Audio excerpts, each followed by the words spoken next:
Yon mga bossing, magandang araw po sa inyong lahat. Welcome back po ulit sa ating YouTube channel. For today's video, meron po tayo ditong unit na ready for sale and ipapakita ko po sa inyo kung ano-ano po yung mga detalye at yung mga pyesa na kinabit natin dito. Simulan po natin sa mags and tire nya mga bossing.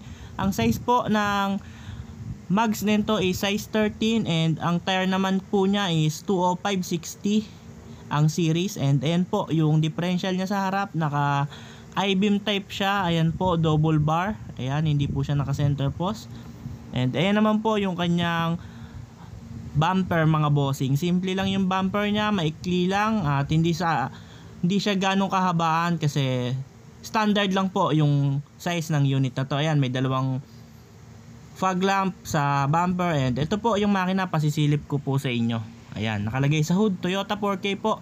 Ayan, bali yung makina niya po mga bossing is Toyota 4K. 4-speed ang transmission. Ayan, kung makikita nyo yung kanya wiring sa gilid ng fender or sa tapis is kompleto na po, and meron na rin siyang fan para sa kanyang radiator and may shroud na rin para buong buo po yung hangin ng engine fan na napupunta sa makina. Ayan po. Ayan, ayan lang po yung engine detail nya. Ayan, kung mapapansin niyo, napakalinis po ng unit na to. Ayan, kung matatandaan nyo sa mga solid subscriber natin at viewers. Ayan, bali ito po yung unit na ating ni-restore at nabili sa isang lugar sa Bulacan, and ni-restore po natin kung matatandaan po ninyo. And ayan po yung fog lamp nya sa windshield, and simple lang din po yung sticker nya at napakalinis tingnan. At ito po yung bubong nya, kung makikita nyo po, hindi po siya upholstery or tela. Ayan po is steel top na po yung kanyang bubong, and ayan po yung kanyang mismong side mirror, chrome na rin po. And punta naman tayo dito sa loob. Ayan po ang kanyang manibela mga bossing, and ayan yung mga switches and yung mga fuse nya magkakatabi na po. And ito po yung kanyang manibela, and naka stainless na rin po siya na dashboard. Ayan naman po yung kanyang mga gauges. Ayan po, all working po yan. Ayan naman yung stereo nya, and ito po yung cambio nya, and yung console box nya po, ayan po, buong buo.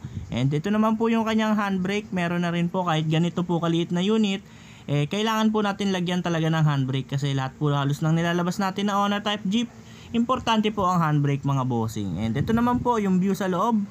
Ayan, napakaganda po ng upholstery ng unit na to. Bali, sa likod nya mga bossing, sa passenger nya, makakaupo sa likod siguro mga 4 hanggang 5 tao po kapag medyo maliliit po yung sakay. Ayan po yung loob nya, napakaaliwalas. Meron na rin po siyang speaker and stereo.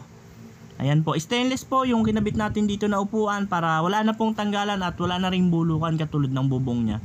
Ayan naman po yung center mirror nya, kung mapapansin niyo, napakalinis at aliwalas ng loob. Ito naman po yung side view mga bossing, napakakinis. And ayan naman po yung kanyang trapal sa gilid, removable po yan mga bossing. Ayan po. And ito naman po yung pangilalim para makita nyo rin po. Ayan po yung kanyang under chassis, talagang pinturado po yan mga bossing. Ayan, talagang pulidong pulido yung pagkakayari at pagkaka-restore natin sa unit na to. Talaga naman pong inusisa natin halos lahat ng pyesa para po swerte ang makakabili at hindi ho masayang ang pera ng bibili. Ayan, may top load na rin po pala to mga bossing. Pwede nyo pong kargaan yan ng mga kahit ano pong bagahe ninyo. Kasama rin po sa rehistro yan. And ito po yung unit. Ayan yung side po. And dito po naman sa likod, meron po siyang antena, dalawa, kabilaan po yan.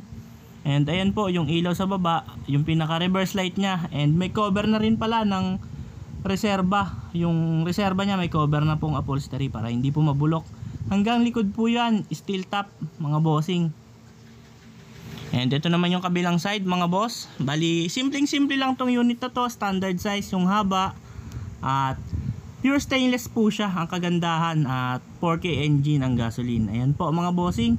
Pati po dito sa kabilang side medyo madilim lang kasi hindi po pantay yung aninag ng araw mga boss. Ayan po, kung makikita ninyo, napakalinis po.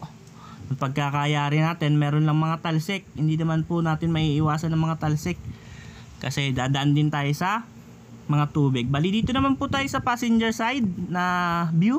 Ayan po yung kanyang dashboard na stainless. Ayan po siya mga bossing. Bali, may doormat na rin po to, nilagyan natin para malinis tingnan. And dito naman po yung kabilang fog light at side mirror niya. Napakalinis nito mga bossing. Mamaya po sasabihin natin yung presyo ng unit na to. Ayan, kung mapapansin niyo, napakalinis mga bossing. Ayan po.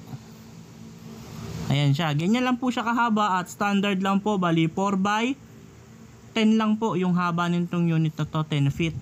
Ayan po. Ayan, saktong sakto po sa mga nag-aaral pa lang magmaneho, kaya sa mga pampasok po or panghatid-hatid ninyo, pwede po tong unit na to. Ayan po, sa mga interesado po sa unit na to, ang presyo niya po is 175,000. Negotiable pa po yan. Ang kasama po ng 175, rehistro po, at pwede din po nating i-deliver kung kayo po ay hindi tatawid ng dagat. At meron din po siyang tire range and jack mga bossing. Bali, ayun, sa mga interesado po, tawag po kayo sa number na nasa screen, and ipipin ko rin po dito yung Facebook page namin para madali nyo po kaming makontak at makausap. Bali, ulitin ko po, 175,000, negotiable po upon viewing, 4K engine, 4-speed transmission, pure stainless ang body, at naka steel top na po siya. Bali, yun lamang po mga bossing. Bago po matapos ang video ito, nais ko po muna magpasalamat sa lahat ng mga nanonood at sumusuporta sa ating munting YouTube channel. And wag nyo rin po pala kalimutang i-click ang subscribe button at i-on ang notification bell para lagi po kayong updated sa mga video na ilalabas namin patungkol sa Honor Type Jeep. Yun lamang po. Thank you and God bless.